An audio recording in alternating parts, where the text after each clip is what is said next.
Hey everyone, it's Jean Moncrief, and today I want to talk to you about 5 ways you can get your business to run without you. Now you might be thinking, this seems obvious, or I can see some of you shaking your heads thinking, this seems downright scary, taking a business and getting it to run independently of yourself. But let me tell you, had I known some of these things 10 years ago and been able to implement them in my own business, I would have, first of all, not got so caught up in almost feeling trapped in the business, something we call the owner's trap, where every single customer interaction was dependent on me, decisions around our products and services came down to me, and really, without me, the business couldn't operate. So had I known back then what I know now, I could have built a far more valuable business. So, some of us are obsessed with sales goals. Perhaps you're obsessed with profitability. But have you ever thought about a goal around building a business that can grow and thrive independently of you? And that's really what I want to talk about today, is a business that can operate without its owner is a lot more valuable. And it gives you the thing that, like, most entrepreneurs set out looking for in the beginning, and that's freedom. When we start a business, when we go out on our own, we're looking for that freedom, the freedom to work with the people we want to, the freedom to get involved with the projects we want to, the freedom to take some downtime. And typically that dream of freedom eludes most of us. And there's also when circumstances dictate that your health takes a turn for the worst. You want to know that your business is going to carry on while you're recovering. And ultimately, when it does come time or circumstances dictate that you need to sell the business, you want to be confident that your business is valuable. And having a business that runs independently of you helps you create something that ultimately is very valuable.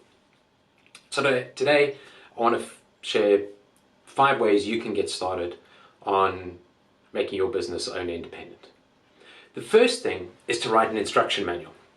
So when you think of a product, whether it's a car, a microwave, a washing machine, a VCR, when we had those, or whatever's replaced it, everything comes with an instruction manual, and for the most part, one hopes you can open up that instruction manual and understand how to operate that product. So when you start thinking about your business as a product, and you create a set of guidelines, standard operating procedures, rules, whatever you want to term those, you're giving your employees a set of instructions to run the business. And initially those might not be perfect, but taking the time to sit down and to write out those instructions gives them those guidelines that they need when you're not around. It also helps when you're needing to replace a role. So somebody leaves, or you can quite easily slot a new person in and give them the instruction manual or the guidelines and say, this is how this piece of work is done. At the end of the day, a pro tip on this is, once you've created your guidelines and once you've created that set of instructions, take a vacation. Take 3-4 days during working time and just test your guidelines.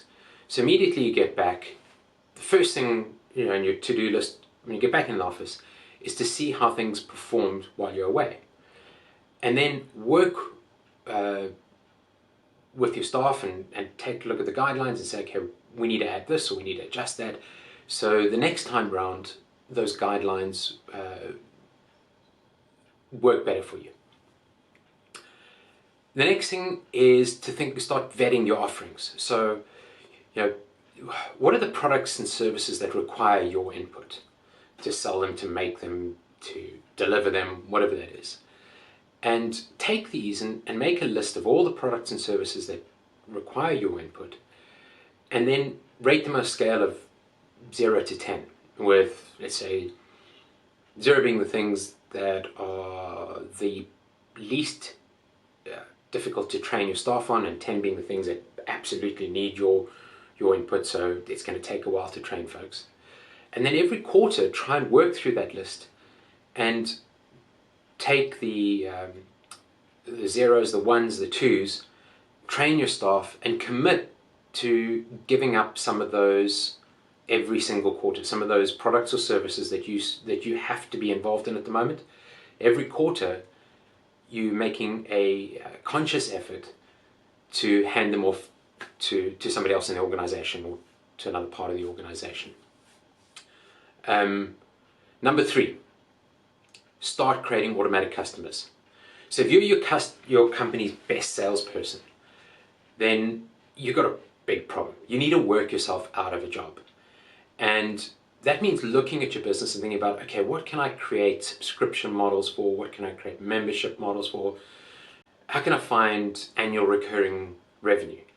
How can I look at what I'm doing for my customer and make sure that their long-term requirements are looked after in a kind of recurring way?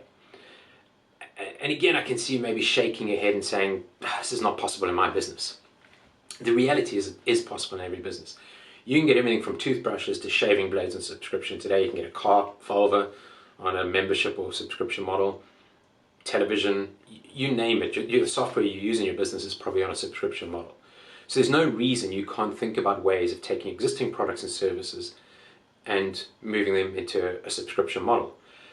And one of the best ways to start is to go back to what you've been vetting and say, here are some of the easy teachable things. Possibly I can group these together into a service or to a product and put a recurring number to them and build them out on a monthly basis, an annual basis.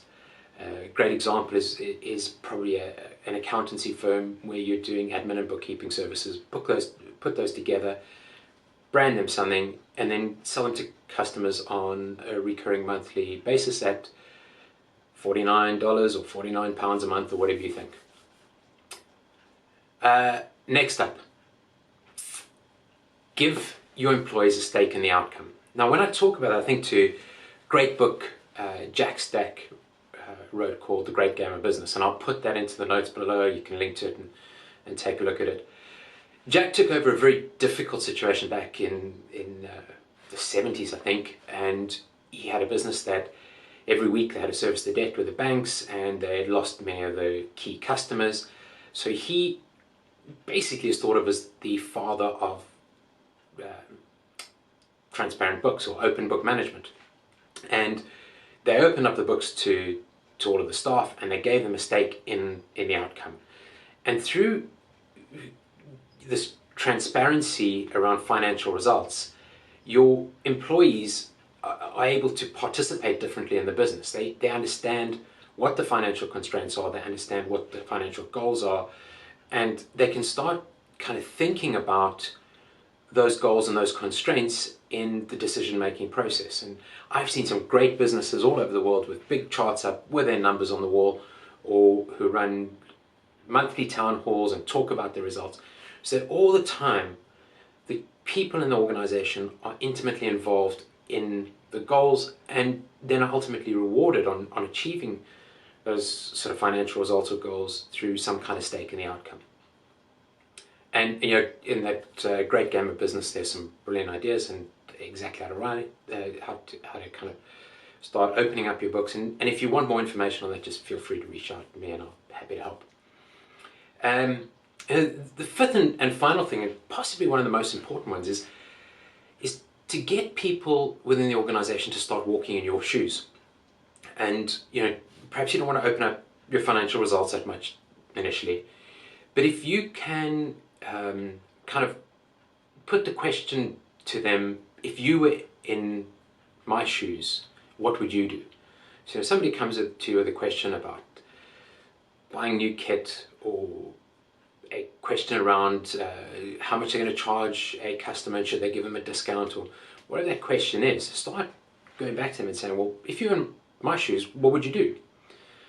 And there's a process of coaching them through that decision-making process, so that they start to kind of feel what it's like to be an owner, and start to get them to question the way that they would make a decision, and get them to solve their own problem ultimately. So those are the 5 things. Start off with writing an instruction manual. start vetting your offerings. You want some great guidelines for your business while you're away. There's standard operating procedures. You want to vet everything that you're selling at the moment and look at what you're involved in and how you can pass some of that off. You want to look at how you can create automatic customers and recurring revenue, that membership models, subscription models. You want to look at giving your people a stake in the outcome and making your financials more transparent so they know what's going on and that they're somehow rewarded for hitting those financial goals. And then you want to get them to walk in your shoes, and that's giving them the ability to make their own decisions. And that may take some time in coaching. And I want to finish off in saying the benefits of you proofing your business. The first thing is it gives you a company, not a job. So you actually have a life. The second thing is it creates a great foundation and the ability to scale up your business. So you're no longer the bottleneck. You're not holding things up. You have a good foundation and your business can start to grow and thrive. And the final, possibly the most important point, going back to what I said at the beginning about a goal to create a business that grows and thrives without you, you're creating value. You're creating the value that down the line, when a buyer does come along, your business is sellable, and not just sellable, it's extremely valuable. So I want to thank you for taking the time to listen to me. Again, if you've got any questions, hit the email button down below, drop me a mail, reach out to me. Links are in the notes, and look forward to talking to you again soon. Thank you very much.